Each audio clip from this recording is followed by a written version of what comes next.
This is the time to set the agenda for the new government. And this time we want serious business. We cannot deal with the dirty air that we're breathing on a daily basis in our cities anymore. The ominous sign of that killer breed is all around us. We have just come to know that air pollution today is the 5th largest killer in this country, and every day the evidence is coming out from the studies on how it is fouling up our lungs, causing cancer, causing all kinds of metabolic diseases, even affecting childhood. It's just not acceptable. Clearly the agenda this time, and this is a very serious issue, particularly given the fact that we've just come out of the election, and it was very worrying during the election that air pollution and public health was not even part of that conversation. But this cannot be taken any further. We now want very serious business in terms of cleaning up the air of Delhi and all other cities of India. The mandate and the agenda is very clear. All cities in India today require Clean Air Action Plan with very clear milestones by fixing responsibility and timeline to be able to meet the national air quality standards in a time-bound manner in all cities of India.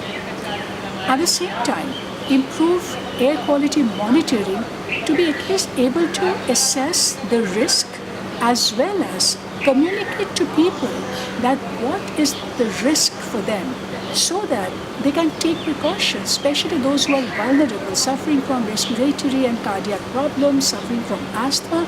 They should know that when we have a smog episode in this city, what kind of precaution they should take to be able to protect themselves. But at the same time, we need both short-term and medium-term plan in place. One of the major reasons why pollution is growing so rapidly is because of the very rapid increase in the vehicle numbers. The numbers are exploding today.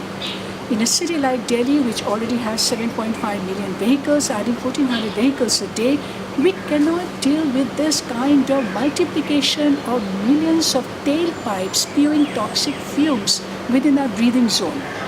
To be able to address this, therefore, we'll have to reduce our dependence on personal vehicles. And to be able to do that, we should scale up and modernize public transport system, metro, bus, and the last mile connectivity, our paratransit, and how we access our public transport from the doorstep. That system will have to be done, scaled up, modernized, and implemented very quickly. But at the same time, it's very important to recognize the fact that public transport will not work if people cannot walk and cycle comfortably and safely in our cities today. And walking and cycling is actually the zero emission paradigm. That is the zero pollution future that we want to move towards. But none of this will work if we cannot deal with the aspiration of the car. And it is important to understand at the same time that we can do that. We can deal with that aspiration, modify that aspiration, only if we learn to price the usage and ownership of car correctly. Today it's time to reform the parking policy, road tax, and all other taxes related to our car so that we can recover the full cost of the damage that the cars cause to the environment and public health.